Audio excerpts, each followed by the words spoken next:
আসসালামু আলাইকুম। সবাইকে স্বাগত জানাচ্ছি আমার দেশ মিডডে নিউজে। সঙ্গে আছি তামান্না মিনহাজ। শুরুতেই শিরোনাম। হাদিকে নিয়ে সিঙ্গাপুরের পথে এয়ার অ্যাম্বুলেন্স। হাদিকে গুলির ঘটনায় মামলা, আটক আরও 2 জন। হাদিকে হত্যা চেষ্টায় জড়িতদের গ্রেপ্তার দাবিতে শাহবাগ ব্লকের স্বরাষ্ট্র মন্ত্রণালয় ঘেরাও, শহীদ মিনারে চলছে সর্বদলীয় প্রতিরোধ সমাবেশ। হাসিনার মৃত্যুদণ্ড চেয়ে প্রসিকিউশনের আপিল। হাদির ঘটনা বিচ্ছিন্ন, আইন শৃঙ্খলার অবনতি হয়নি বললেন সিইসি। পাকিস্তানের খাইবার পখতুনখোয়ায় সেনা অভিযান, 13 সন্ত্রাসী নিহত। দর্শক, শুনছিলেন শিরোনাম, এবার জানিয়ে দিচ্ছি বিস্তারিত। জুলাই বিপ্লবের অগ্রনায়ক শরীফ ওসমান হাদিকে উন্নত চিকিৎসার জন্য সিঙ্গাপুরে নেওয়া হচ্ছে।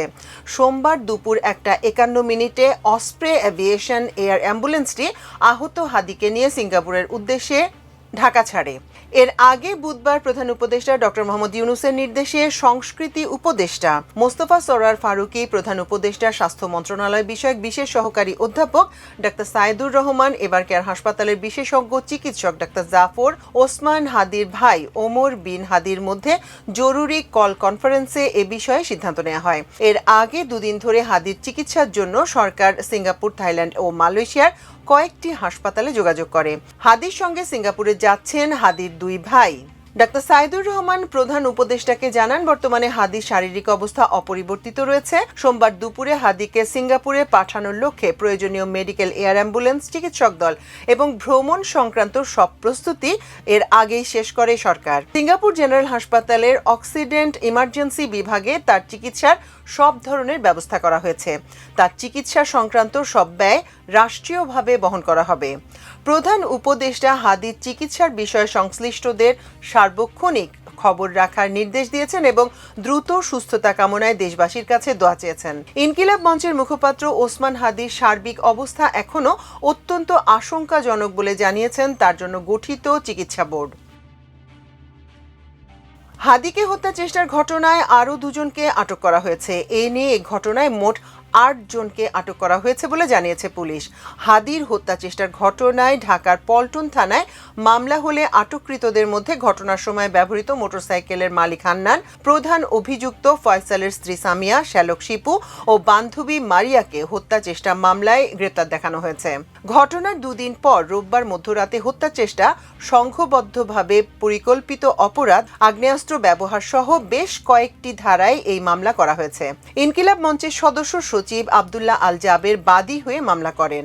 মামলায় ছাত্রলীগের নেতা ফয়সাল মাহমুদ করিম সহ অজ্ঞাতনামাদের আসামি করা হয়েছে। পল্টন থানার ইন্সপেক্টর ইয়াসিন মিয়া এই মামলার তদন্তের দায়িত্ব দেওয়া হয়েছে। হাদিকে হত্যা চেষ্টার ঘটনায় জড়িতদের গ্রেপ্তারের দাবিতে রাজধানীর শাহবাগ মোড় অবরোধ করেছে ছাত্র সংগঠন জাতীয় ছাত্র শক্তির নেতাকর্মীরা। সোমবার বেলা 12:30টার দিকে শাহবাগ ব্লকেট কর্মসূচিতে নামেন তারা। জাতীয় ছাত্র শক্তির নেতাদের দাবি, জুলাই যোদ্ধা ওসমান হাদি গুলিবিদ্ধ হলেও মূল হোতাদের এখনও গ্রেপ্তার করতে পারেনি সরকার। এই ব্যর্থতার দায় করে স্বরাষ্ট্র উপদেষ্টা অবসরপ্রাপ্ত লেফটেন্যান্ট জেনারেল জাহাঙ্গীর আলম চৌধুরীর পদত্যাগ দাবি করেন তারা। এদিকে হাদিকে গুলি করে হত্যা চেষ্টায় জড়িত সন্ত্রাসীদের গ্রেপ্তার সহ 3 দফা দাবিতে স্বরাষ্ট্র উপদেষ্টার কার্যালয় ঘেরাওয়ের উদ্দেশ্যে ছাত্র জনতাকে নিয়ে মার্চ শুরু করেছে ঢাকা বিশ্ববিদ্যালয় কেন্দ্রীয় ছাত্র সংসদ ডাকসুর নেতৃবৃন্দ। দুপুর 1টার দিকে ডাকসুর ভবনের সামনে থেকে সমবেত ছাত্র জনতাকে নিয়ে এই মার্চ শুরু হয়। মিছিলটি ডাকসু ভবন থেকে টিএসসি হয়ে সচিবালয়ের সামনে গিয়ে অবস্থান নেওয়ার কথা রয়েছে। মার্চ চলাকালে অংশগ্রহণকারীদের সুশীলতার দিন শেষ, জবাব চায় বাংলাদেশ, 1 হাদি হাসপাতালে, লক্ষ্য হাদি রাজপথে, আমরা সবাই হাদি হব, হাদির মুখে কথা কব সহ বিভিন্ন স্লোগান দিতে দেখা যায়। এছাড়া স্বরাষ্ট্র উপদেষ্টাকে কটাক্ষ করে স্লোগানও দেন তারা। অন্যদিকে আজ ইনকিলাব মঞ্চের ডাকা সর্বদলীয় প্রতিরোধ সমাবেশ বিকেল 3টায় শুরু হয়েছে। এর আগে ভারতীয় আগ্রাসনের প্রতিবাদ ও কার্যক্রম নিষিদ্ধ আওয়ামী লীগের সন্ত্রাসী কার্যকলাপ রুখতে শহীদ মিনারে এই সমাবেশের ডাক দেয় সংগঠনটি। জুলাই হত্যাকাণ্ডের ঘটনায় মানবতা বিরোধী অপরাধের মামলায় একটি অভিযোগে পতিত প্রধানমন্ত্রী শেখ হাসিনাকে আমৃত্যু কারাদণ্ড দিয়েছিল আদালত।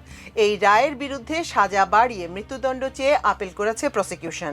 সোমবার প্রসিকিউটর গাজী MH তামিম এ তথ্য জানিয়েছেন। এর আগে গত 27শে নভেম্বর ক্ষমতাচ্যুত শেখ হাসিনার সাজা বাড়াতে আপিলের সিদ্ধান্ত নেয়ার কথা জানিয়েছিল প্রসিকিউশন। প্রধান নির্বাচন commissioner CEC A M Nasir Uddin আসন্ন জাতীয় সংসদ নির্বাচন নিয়ে যে কোনো ধরনের সংশয় ও দুশ্চিন্তা দূর করার আহ্বান জানিয়েছেন। কমিশন নির্বাচনের জন্য সম্পূর্ণ প্রস্তুত এবং নির্বাচন অনুষ্ঠিত হবে বলেও তিনি জানান। সোমবার গুলশানে এক অনুষ্ঠানে একথা বলেন সিইসি। আইনশৃঙ্খলা পরিস্থিতির অবনতি সংক্রান্ত এক প্রশ্নের জবাবে সিইসি বলেন, আইনশৃঙ্খলা অবনতি হলো কোথায়? একটু মাঝে মধ্যে দুই একটা খুন খারাপি হয়। এই যে হাদির একটা ঘটনা হয়েছে, আমরা এগুলো বিচ্ছিন্ন ঘটনা বলে মনে করি। তিনি স্মরণ করিয়ে দেন যে অতীতেও এ ধরনের ঘটনা ঘটেছে। প্রয়াত আওয়ামী লীগ নেতা আহসানুল্লাহ মাস্টার এবং সাবেক অর্থমন্ত্রী কিবরিয়ার প্রসঙ্গ টেনে সিইসি বলেন, এ ধরনের ঘটনা তো সবসময়ই ছিল। আগে আহসানুল্লাহ মাস্টারের সঙ্গে এরকম হয়েছে, এ ধরনের ঘটনা হয় বাংলাদেশে, এটা নতুন কিছু নয়। তিনি বলেন, ঐতিহাসিক নির্বাচন ও নির্বাচন কমিশনের প্রস্তুতি মিডিয়া সহ বিভিন্ন মহলে নির্বাচন নিয়ে কিছু আশঙ্কা হয়তো আছে, তবে আমি দ্ব্যর্থহীন ভাষায় বলতে চাই, নির্বাচন নিয়ে আমাদের কোনো সংশয় নেই। আমরা সম্পূর্ণরূপে প্রস্তুত। ইনশাল্লাহ নির্বাচন অনুষ্ঠিত হবে এবং তা হবে সবাইকে সঙ্গে নিয়ে, সবার সহযোগিতা নিয়ে। আপনাদের মাথায় যত ধরনের দুশ্চিন্তাই আসুক না কেন, আমি অনুরোধ করব সেই দুশ্চিন্তা মন থেকে ঝেড়ে ফেলুন। আমরা সবাই মিলে প্রস্তুতি নেই যাতে একটি সুন্দর নির্বাচন উপহার দিতে পারি। পাকিস্তানের উত্তর পশ্চিমাঞ্চলীয় প্রদেশ খাইবার পাখতুনখোয়ার বান্নু এবং মেহমান্দ জেলায় পরিচালিত পৃথক দুই অভিযানে নিহত হয়েছে ১৩ জন সন্ত্রাসী। তাদের সবাই দেশটির কট্টর ইসলামপন্থী নিষিদ্ধ রাজনৈতিক গোষ্ঠী তেহরিকি তালেবান টিটিপির এবং এর বিভিন্ন মিত্র গোষ্ঠীর সদস্য ছিল। পাকিস্তানি সেনাবাহিনীর আন্তঃবিভাগ জনসংযোগ দপ্তর আইএসপিআর রোববার এক বিবৃতিতে জানিয়েছে এ তথ্য।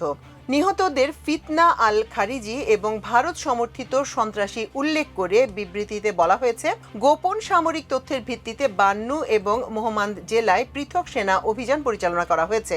অভিযানে মোহাম্মদে 7 জন এবং বান্নুতে 6 জন ফিতনা আল খারিজি সন্ত্রাসীকে নরকে পাঠিয়েছে পাকিস্তানি সেনারা। 2 জেলায় অভিযান এখনো অব্যাহত রয়েছে। যদি আরও কোনো ভারত সমর্থিত ফিতনা আল খারিজি সন্ত্রাসীকে পাওয়া যায়, তাহলে তাকে এবং তাদেরকেও নরকে পাঠানো হবে। 2021 সালে আফগানিস্তানে তালেবান সরকার প্রতিষ্ঠিত হবার পর থেকে আফগানিস্তানের সীমান্তবর্তী 2 পাকিস্তানি প্রদেশ খাইবার পাখতুনখোয়া ও বেলুচিস্তানে সন্ত্রাসী তৎপরতা ও হামলার ঘটনা বেড়েছে বলে জানা গেছে। দর্শক, এই ছিল আমাদের আজকের মিড ডের আয়োজন। এতক্ষণ সঙ্গে থাকার জন্য অশেষ কৃতজ্ঞতা। আল্লাহ হাফেজ।